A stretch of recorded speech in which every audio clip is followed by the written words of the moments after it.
வணக்கம் நண்பர்களே. நீங்கள் எப்போதாவது குளிர்காலம் முடிந்ததும் உங்கள் திராட்சைத் தோட்டத்திற்குச் சென்று நீங்கள் அன்புடன் மூடி வைத்த கொடிகள் உயிரற்றதாகவும் கருப்பாகவும் அழுகிப் போயும் இருப்பதைக் கண்டதுண்டா? நீங்கள் நினைப்பீர்கள், நான் எல்லாவற்றையும் சரியாகத்தானே செய்தேன், குளிரிலிருந்து பாதுகாத்தேனே. ஆனால் உண்மை என்னவென்றால், உங்கள் திராட்சையை கொன்றது குளிரல்ல, அது நீங்கள் செய்த ஒரு பேரழிவுகரமான தவறு. இந்த வீடியோவில் 90% தோட்டக்காரர்கள் செய்யும் அந்த ஒரு பெரிய தவறை பற்றி நாம் பார்க்கப் போகிறோம். இந்த தவறை தவிர்ப்பது எப்படி என்பதையும், ஒவ்வொரு வசந்த காலத்திலும் உங்கள் திராட்சை கொடிகள் ஆரோக்கியமாக வளர்வதை உறுதி செய்வதையும் நீங்கள் கற்றுக்கொள்வீர்கள். எனவே, உங்கள் திராட்சையின் எதிர்காலத்தை காப்பாற்ற விரும்பினால் இறுதி வரை பாருங்கள்.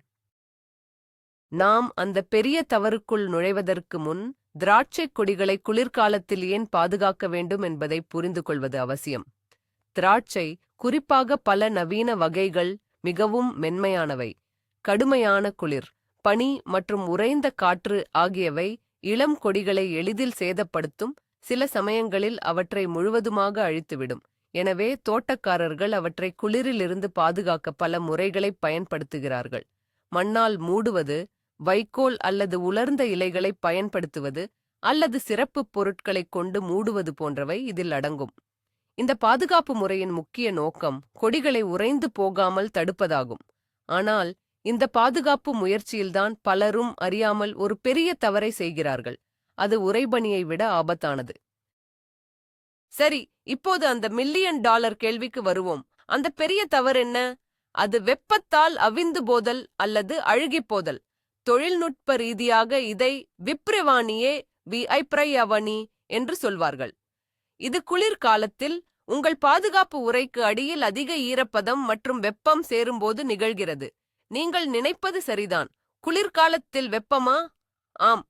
சூரியன் பிரகாசிக்கும் நாட்களில் நீங்கள் அமைத்திருக்கும் பாதுகாப்பு உறைக்கு அடியில் ஒரு சிறிய பசுமை இல்லம் போல ஆகிவிடும்.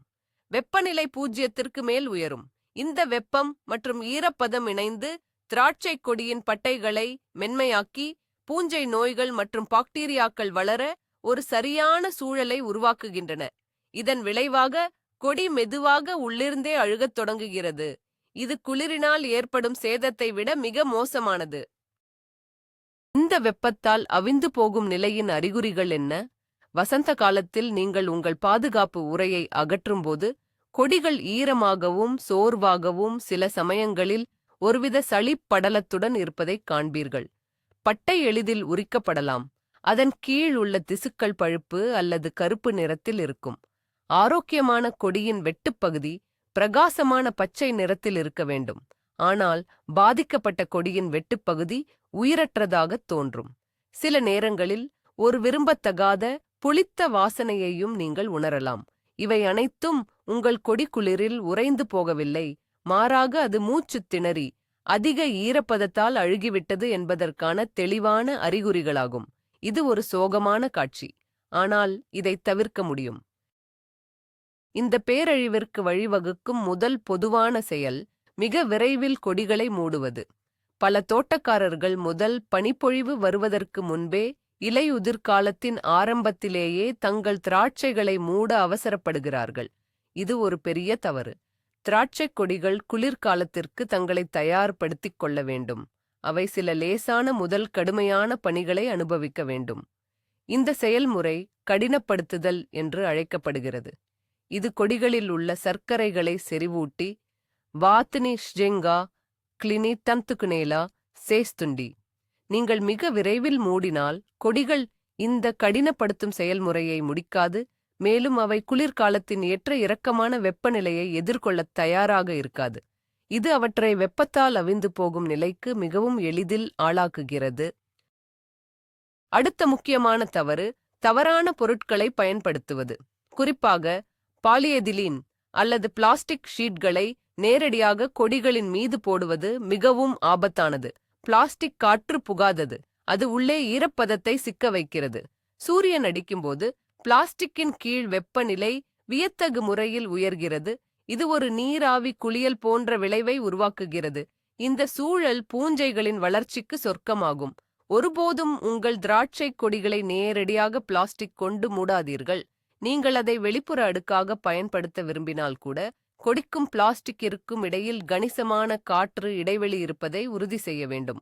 இல்லையெனில், நீங்கள் உங்கள் கொடிகளுக்கு ஒரு மரணப் பொறியை அமைக்கிறீர்கள் என்றே அர்த்தம். இப்போது சரியான நேரம் எப்போது என்று பார்ப்போம். உங்கள் திராட்சைக் கொடிகளை மூடுவதற்கான சிறந்த நேரம் நிலையான குளிர் வெப்பநிலை தொடங்கிய பின்னர்தான்.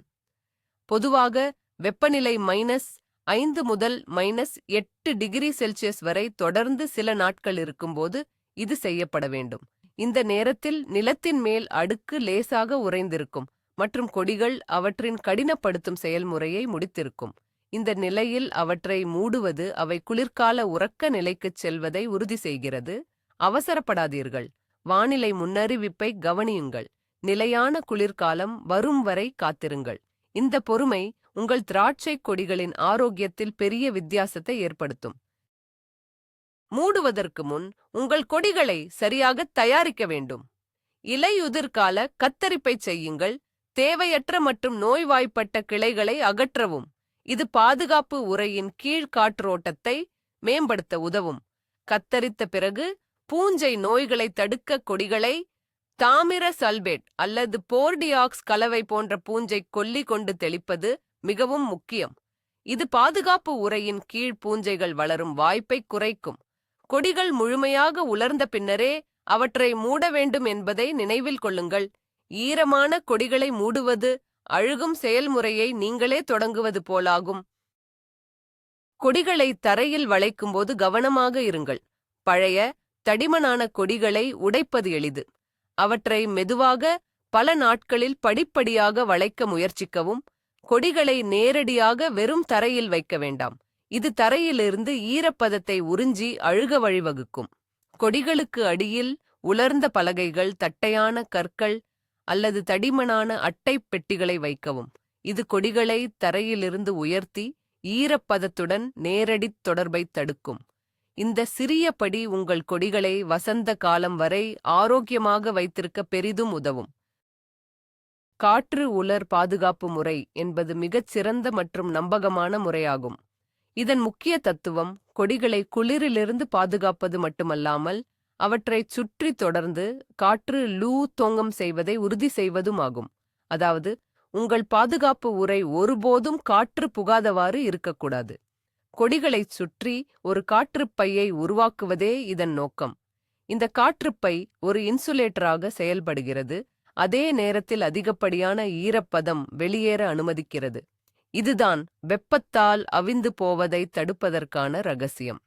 உங்கள் பாதுகாப்பு முறை சுவாசிக்க வேண்டும். இந்த காற்று உலர் பாதுகாப்பு முறையை எப்படி உருவாக்குவது? முதலில் கொடிகளின் மீது ஒரு சிறிய சுரங்கப்பாதை அல்லது சட்டத்தை உருவாக்கவும். இதை உலோக வளைவுகள், மரக்கட்டைகள் அல்லது பிளாஸ்டிக் குழாய்களை பயன்படுத்தி செய்யலாம். இந்த சட்டத்தின் நோக்கம் பாதுகாப்பு பொருள் கொடிகளுடன் நேரடியாக தொடர்பு கொள்வதை தடுப்பதாகும். இது கொடிகளுக்கும் பாதுகாப்பு உறைக்கும் இடையில் ஒரு முக்கியமான காற்று இடைவெளியை உருவாக்குகிறது. இந்த கட்டமைப்பு பனியின் எடையை தாங்கவும் உதவுகிறது. இதனால் கொடிகள் நசுக்கப்படுவதில்லை. இந்த சட்டம்தான் உங்கள் பாதுகாப்பு முறையின் முதுகெலும்பு. சட்டத்தை அமைத்த பிறகு சரியான பாதுகாப்பு பொருட்களை தேர்ந்தெடுக்க வேண்டும். ஸ்பன்பாண்ட் அல்லது அக்ரோஃபைபர் போன்ற சுவாசிக்கக்கூடிய நெய்யப்படாத பொருட்கள் சிறந்தவை. இவை குளிரிலிருந்து பாதுகாக்கின்றன, ஆனால் காற்றையும் ஈரப்பதத்தையும் கடந்து செல்ல அனுமதிக்கின்றன. 60 கிராம் சதுர மீட்டர் அடர்த்தி கொண்ட பொருளை 2 அல்லது 3 அடுக்குகளாக பயன்படுத்துவது நல்லது. இந்த அடுக்குகளுக்கு இடையில் உள்ள காற்று கூடுதல் இன்சுலேஷனை வழங்குகிறது. சாக்குப்பைகள் அல்லது பழைய போர்வைகள் போன்ற இயற்கை பொருட்களையும் பயன்படுத்தலாம், ஆனால் அவை ஈரமாகாமல் பார்த்துக் கொள்ள வேண்டும். ஈரமான பாதுகாப்பு பொருள் அதன் இன்சுலேஷன் பண்புகளை இழந்து கொடிகளுக்கு தீங்கு விளைவிக்கும். கூடுதல் பாதுகாப்பிற்காக உங்கள் சட்டத்தின் மீது உலர்ந்த இலைகள், ஊசி இலையுள்ள மரக்கிளைகள், ஸ்ப்ரூஸ் பிரான்ச்சஸ் அல்லது வைக்கோல் போன்ற இயற்கை இன்சுலேட்டர்களை சேர்க்கலாம். ஊசி இலையுள்ள மரக்கிளைகள் குறிப்பாக சிறந்தவை, ஏனெனில் அவை காற்றை நன்றாக பிடித்து வைக்கின்றன, ஈரப்பதத்தை எதிர்க்கின்றன மற்றும் எலிகளை விரட்டுகின்றன. ஆனால் நீங்கள் எந்த இயற்கை பொருளை பயன்படுத்தினாலும் அது முற்றிலும் உலர்ந்ததாக இருப்பதை உறுதிப்படுத்திக் கொள்ளுங்கள். ஈரமான இலைகள் அல்லது வைக்கோல் அமுக்கப்பட்டு அழுகி உங்கள் கொடிகளுக்கு நோய்களை உருவாக்கும். உலர்ந்த தன்மையே இங்கு முக்கியம். இப்போது மிக முக்கியமான பகுதி வருகிறது, காற்றோட்டம். உங்கள் பாதுகாப்பு அமைப்பின் இரு முனைகளிலும் சிறிய திறப்புகளை விட வேண்டும். இவை வென்ட்டுகள் அல்லது காற்றோட்டத் துளைகள் என்று அழைக்கப்படுகின்றன. இந்த திறப்புகள் பாதுகாப்பு உறைக்கு உள்ளேயும் வெளியேயும் காற்று சுதந்திரமாகச் செல்ல அனுமதிக்கின்றன. இது அதிகப்பமான ஈரப்பதம் வெளியேறவும் வெப்பநிலை சீராக இருக்கவும் உதவுகிறது. குளிர்காலத்தின் வெப்பமான நாட்களில் கூட இந்த காற்றோட்டம் வெப்பம் அதிகரிப்பதை தடுக்கும். இந்த திறப்புகளை குளிர்காலம் முழுவதும் திறந்து வைக்க வேண்டும். அவற்றை மூடிவிட வேண்டும் என்ற ஆசையை தவிர்க்கவும். இதுதான் வெப்பத்தால் அவிந்து போவதை தடுக்கும் முக்கிய தந்திரம். குளிர்காலத்தில் திடீரென வெப்பநிலை உயரும் நாட்கள் வரலாம். இதை குளிர்கால ஊறுகள், வின்டர் தாவ்ஸ் என்பார்கள். இந்த நாட்களில் உங்கள் திராட்சைகளை சரிபார்ப்பது நல்லது. பாதுகாப்பு உறைக்கு அடியில் அதிகப்படியான பனி உருகி நீர் தேங்கியுள்ளதா என்று பாருங்கள். தேவைப்பட்டால் கூடுதல் காற்றோட்டத்திற்காக திறப்புகளை சற்று பெரிதாக்கவும். இந்த உருகும் காலங்கள் மிகவும் ஆபத்தானவை, ஏனெனில் வெப்பநிலை திடீரென உயர்ந்து பாதுகாப்பு உறைக்குள் ஈரப்பதம் மற்றும் வெப்பம் அதிகமாகும். உங்கள் பாதுகாப்பு அமைப்பு சரியாக சுவாசித்தால் இந்த காலகட்டங்களை உங்கள் கொடிகள் எந்த பிரச்சனையும் இல்லாமல் கடந்து செல்லும். எலிகள் மற்றும் பிற கொறித்துண்ணிகள் குளிர்காலத்தில் உங்கள் பாதுகாப்பு உறைக்குள் தஞ்சம் புகுந்து இளம் கொடிகளை சேதப்படுத்தக்கூடும்.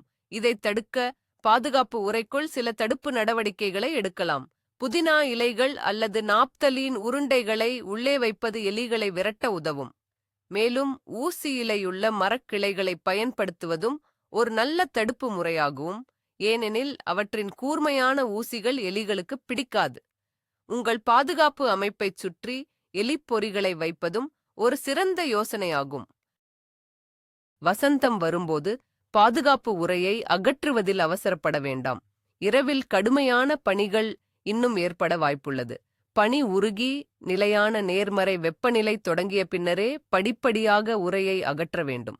முதலில் பகல் நேரத்தில் காற்றோட்டத் துளைகளை பெரிதாக்கி கொடிகளை புதிய காற்றுக்கு பழக்கப்படுத்துங்கள்.